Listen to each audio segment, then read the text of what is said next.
study classes. I am Lalit Kumar and I am going to teach you the physics subject.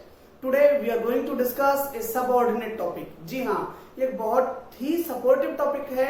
Basically इसके ऊपर कोई बड़ा question नहीं आता, बट हाँ जब भी हमें कुछ बड़े कंसेप्ट को समझना है तो उसकी कंसेप्ट अंडरस्टैंडिंग के लिए ये टॉपिक हमें आना चाहिए. The topic name is dielectrics. Basically dielectrics insulating materials का एक ऐसा टाइप है, एक वो स्पेशल टाइप है जो इलेक्ट्रिक करंट को तो फ्लो होने नहीं देता, बट हाँ it transmit the electric effect. अब इलेक्ट्रिक इफेक्ट्स में कौन कौन से इफेक्ट्स हैं? वो ये इलेक्ट्रिक फील्ड को ट्रांसमिट करता है, इलेक्ट्रिक फोर्सेस को ट्रांसमिट करता है. तो इसी बेसिस पर इसकी एक डेफिनेशन बनी है.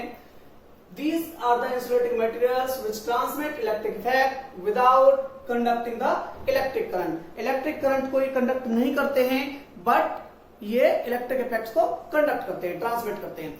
तो सबसे पहले इसका पर्पस क्या है? बेसिकली हम इलेक्ट्रोस्टैटिक्स में इसको यूज करते हैं कैपेसिटर्स की कैपेसिटी बढ़ाने के लिए, कैपेसिटेंस बढ़ाने के लिए. ठीक है.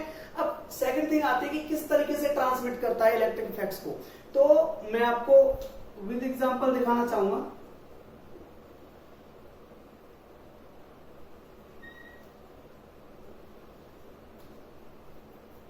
These are the capacitor plates और इनके बीच में ही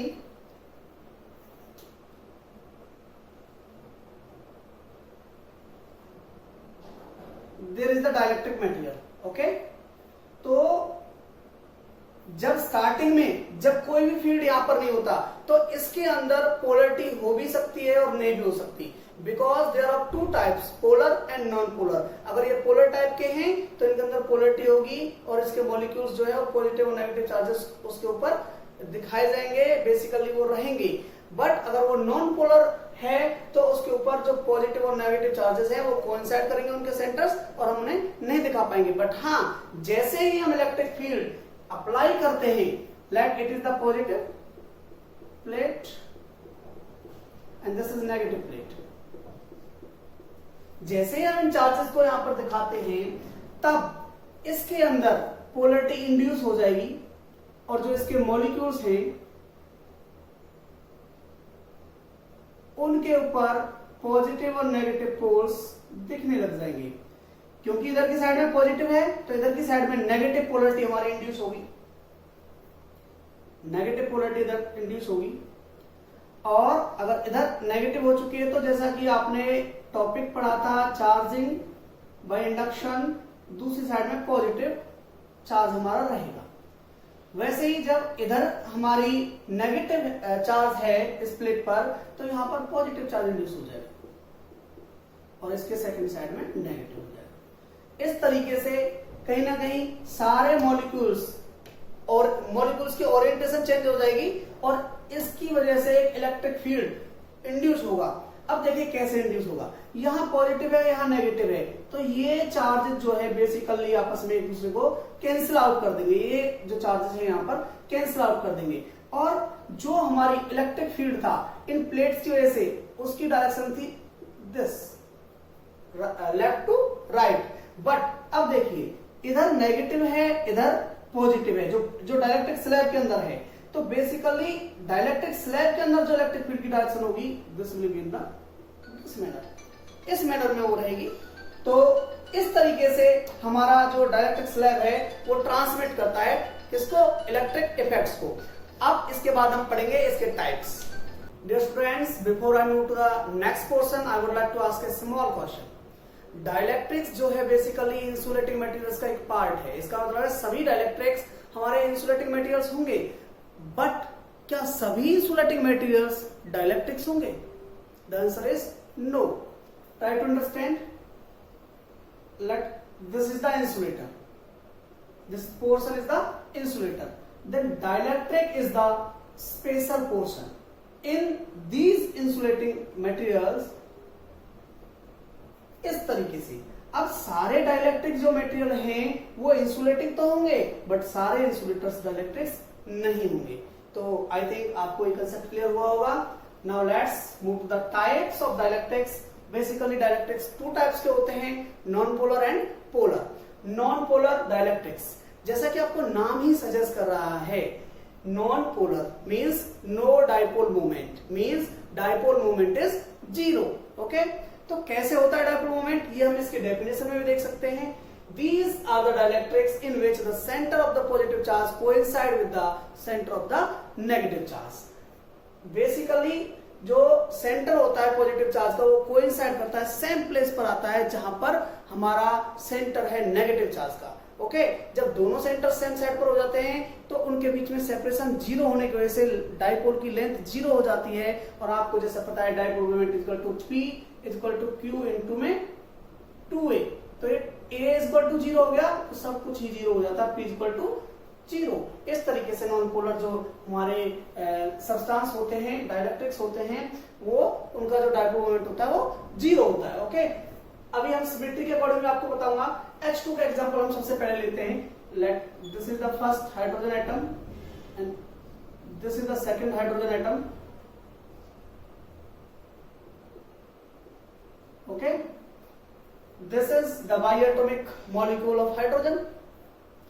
तो बेसिकली पहले हाइड्रोजन एटम का सेंटर यहां है, सेकंड वाले का यहां है, तो इनका जो कंबाइंड सेंटर होगा वो यहां मिडिल में होगा और इस तरीके से यहां पर जो डाइपोल मोमेंट होगा वो जीरो होगा। देखिए इसमें बेसिकली जो बाइएटॉमिक मॉलिक्यूल्स हैं उनके एग्जांपल्स बहुत ज्यादा हैं। उसका रीजन ये है सेम चार्ज इधर सेम चार्ज इधर, तो उनका जो सेंटर आएगा वो उन दोनों के बीच में आएगा और डाइपोल मोमेंट जीरो हो जाएगा। इस तरीके से जैसे H का हो गया, H2 हाइड्रोजन का हो गया। तो हमारे तीनों की जो सिमेट्री होगी वो इस तरीके से होगी। उसके बाद नेक्स्ट एग्जांपल इज CO2। देखिए CO2 में क्या होता है, this is C carbon atom, this is the first oxygen atom and this is the second oxygen atom, O. C has the positive charge, O has the negative charge. Okay, C का centre यहां हुआ, O का centre यहां हुआ, इस तरीके से। Okay, तो जो पॉजिटिव चार्ज है उसका सेंटर यहां हो गया केवल, क्योंकि C is the only positive charge particle. और जो हमारे O जो है यहाँ पर ऑक्सीजन के जो मॉलिक्यूल्स हैं उनका जो कंबाइंड सेंटर निकलेगा that will be on the same place where the positive charge centre is there. Okay, इस तरीके से वो कोइंसाइड कर गए और फिर दोबारा से हमें जो डाइपोल मोमेंट मिला वो क्या मिला, जीरो। तो इस तरीके से हमें जीरो डाइपोल मोमेंट इसमें मिलता है। और आप एक चीज और यहाँ पर ऑब्जर्व कर सकते हैं कि इनकी जो सिमेट्री है वो कैसे, ये बेसिकली सिमेट्री में लाइज करते हैं। सिमेट्रिक इसकी शेप होती है, तो इसी वजह से कहीं ना कहीं इसका डाइपोल मोमेंट जीरो होता है। Now we will study the non polar, we will study the polar dielectrics. तो पोलर डाइलेक्ट्रिक्स में हमें बहुत ज्यादा चीजें चेंज करने की जरूरत नहीं है। These are the dielectrics in which the center of the positive charge doesn't coincide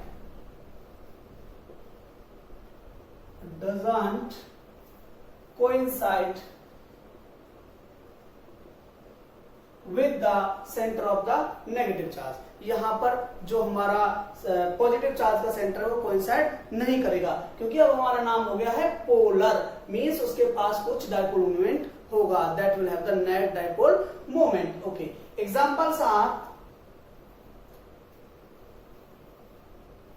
H2O. Okay, and after that you can write down NaCl, HCl, NH3 and ETC। और भी बहुत सारे एग्जाम्पल हैं, तो इसकी सिमेट्री के बारे में हम स्टडी करेंगे। तो बेसिकली H2O को स्टार्ट करते हैं। This is the O atom in the H2O, this is H and this is the second atom of H। H के ऊपर पॉजिटिव चार्ज होता है, H के ऊपर पॉजिटिव चार्ज होगा, O के ऊपर नेगेटिव होगा। इस तरीके से मैंने इनके सेंटर्स आपको दिखा दिए। तो नेगेटिव चार्ज का जो सेंटर है वो यही रहेगा। पॉजिटिव चार्ज का कंबाइंड सेंटर निकालने के लिए इन दोनों को हमें मिलाना पड़ेगा और वो कहीं ना कहीं यहाँ आएगा। ओके, तो ये पॉजिटिव चार्ज का सेंटर हो गया, नेगेटिव का हो गया, इसकी डाइपोल मोमेंट की डायरेक्शन क्या हो गई, नेगेटिव टू पॉजिटिव, इस डायरेक्शन में हो गई। ओके और यहाँ पर आप देख सकते हो कि सेपरेट है नेगेटिव चार्ज का सेंटर और पॉजिटिव चार्ज का सेंटर, तो इस तरीके से इसका कुछ ना कुछ नेट डाइपोल मोमेंट होगा। इसके अलावा NaCl का एग्जांपल भी मैं आपको एक्सप्लेन कर सकता हूं। Late this is the Na atom and this is Cl atom. Cl calcium larger atom होता है, लार्जर साइज होता है उसका, और नेगेटिव उसके ऊपर चार्ज होता है, Na के ऊपर पॉजिटिव होता है। इस तरीके से इसके सेंटर्स बन चुके हैं यहाँ पर। तो अब पॉजिटिव चार्ज का जो सेंटर है वो यहां लाई करता है, नेगेटिव का यहां करता है, और डाइपोल मोमेंट की direction negative to positive, this will be the direction of the dipole moment. इस तरीके से, क्योंकि यहाँ पर पॉजिटिव चार्ज का सेंटर और नेगेटिव चार्ज का सेंटर सेपरेटेड है डिस्टेंस से, तो इसी वजह से इसका कुछ नेट डाइपोल मोमेंट होगा, और इसी वजह से यहाँ पर इसको पोलर डाइलेक्ट्रिक्स में माना जाएगा। उसी तरीके से HCl और NH3 भी हो जाएंगे। ओके, तो this is all about the types of dielectrics. और बेसिकली हम यहाँ पर कह सकते हैं कि इनकी जो शेप है वो सिमेट्रिक नहीं होती। ओके, तो इस तरीके से होगा। इसके बाद नेक्स्ट टॉपिक जो अपना होगा that will be the effect of electric field on the dielectrics. Okay, you will get the notes of this topic from the link given in the description.